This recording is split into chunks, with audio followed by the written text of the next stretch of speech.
ایک شہر میں ایک غریب انسان لکڑیاں کاٹ کے بڑی مشکل سے اپنا گزر سفر کرتا تھا، یہاں تک کہ دن بدن اس پہ قرض چڑھتا رہا۔ ایک دن اس نے اپنی بیوی سے کہا کہ کیوں نہ میں کسی دوسرے شہر جا کے محنت کروں، کام ڈھونڈوں تاکہ ہمارا قرض اتر جائے اور ہمارے حالات بہتر ہو جائیں۔ بیوی نے کہا اگر آپ کی یہ مرضی ہے تو میں آپ کے لیے دعا کروں گی، یقیناً اللہ ہماری مدد فرمائیں گے۔ بس وہ شخص گیا، دوسرے شہر بھی بہت ڈھونڈا لیکن کام نہ ملا، اور وہی لکڑیاں کر کے گزر سفر کرتا رہا۔ یہ چاہا کہ کچھ پیسے جمع کر لوں، اس کے بعد اپنے وطن جاؤں گا، لیکن اس کی بیوی دن رات روتی رہتی تھی۔ جب گھر میں کچھ بھی نہ بچا تو وہ گزر سفر کرنے کے لیے شہر کے وزیر کے پاس گئی اور کہا میں غریب ہوں، لاچار ہوں، مجھے اپنے گھر میں تھوڑی سی جگہ دے دو، تمہارے گھر کا کام کرتی رہوں گی، مجھے بس 2 وقت کا کھانا دے دینا۔ وزیر نے اپنی بیوی کو کہا اس کو گھر میں رکھ دو اور نوکروں کے ساتھ کوئی کام سمجھا دو، کرتی رہے گی۔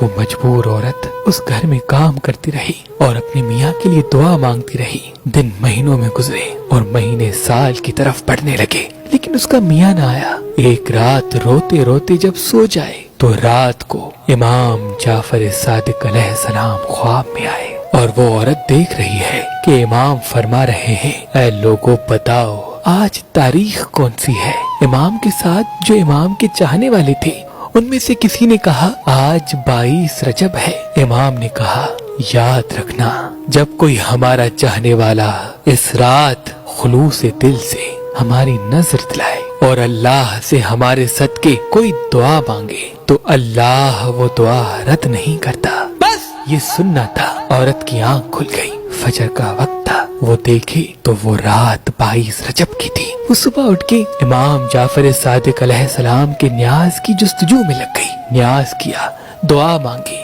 یہ عمل چل ہی رہا تھا، وہ نیاز بانٹ ہی رہی تھی کہ وہاں دور جو بے وطن اس کا میاں تھا وہ لکڑیاں کر رہا تھا۔ لکڑیاں کرتے کرتے ایک مرتبہ کلہاڑی جب درخت کو مارے تو جیسے ہی درخت گرا اس کی جڑوں میں ایک خزانہ چھپا ہوا تھا۔ وہ خزانہ دیکھ کے خوش ہونے لگا اور اللہ کا شکر کر کے خزانہ لے کے اپنے گھر واپس آ گیا۔ اپنی بیوی کو لے کے ایک شاندار محل بنایا اور دونوں خوش رہنے لگے۔ پھر بیوی نے میاں کو بتایا کہ یہ جو کرم ہوا ہے یہ امام جعفر صادق علیہ السلام کا صدقہ ہے۔ امام میرے خواب میں آئے تھے، انہوں نے کہا تھا کہ اس رات تم نیاز کر کے اللہ سے ہمارے صدقے دعا مانگو، تمہارے حالات بدل جائیں گے۔ وہ دونوں میاں بیوی ہر سال اس دن کو امام جعفر صادق علیہ السلام کا نیاز کرتے تھے۔ ایک دن وزیر کی بیوی چھت پہ گئی، دور سے دیکھا ایک بڑا عالیشان گھر نظر آیا۔ اپنی کنیزوں سے پوچھا یہ گھر اتنا بڑا اور شاندار بنا ہے کس کا ہے؟ کنیزوں میں سے ایک کنیز نے کہا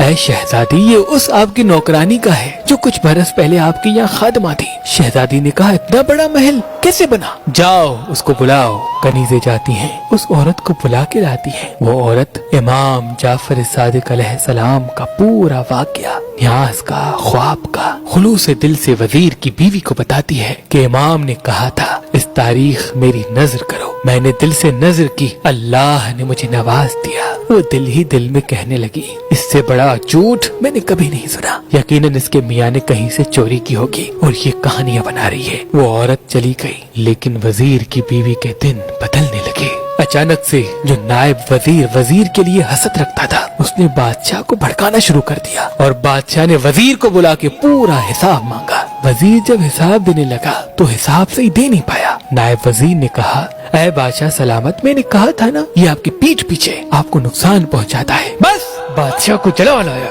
بادشاہ نے اس وزیر کو نکال دیا اور کہا اب تم حکومت کے محل میں نہیں رہو گے، جاؤ اپنے لیے کوئی اور کام ڈھونڈو۔ وہ وزیر اپنی بیوی کو لے کے شہر سے باہر جا ہی رہا تھا، راستے میں دونوں کو بھوک لگی۔ انہوں نے تربوز خریدا، تربوز اپنے رومال میں بند کر دیا، چاہا کہ کسی ساحل کنارے جا کے کھائیں گے، اور وہاں بادشاہ کا بیٹا جو شکار پہ گیا تھا وہ صبح سے شام تک گھر نہ پہنچا۔ نائب وزیر نے کہا بادشاہ سلامت، مجھے لگتا ہے کہ اس وزیر کو آپ نے نکالا، اس نے کہیں شہزادے کو کوئی نقصان تو نہیں پہنچایا۔ بادشاہ کو غصہ آیا، بادشاہ نے اپنے سپاہیوں کو بھیجا کہ جاؤ دیکھو اس وزیر کو پکڑ کے آؤ، اگر اس نے میرے بیٹے کو نقصان پہنچایا ہے تو میں اسے نہیں چھوڑوں گا۔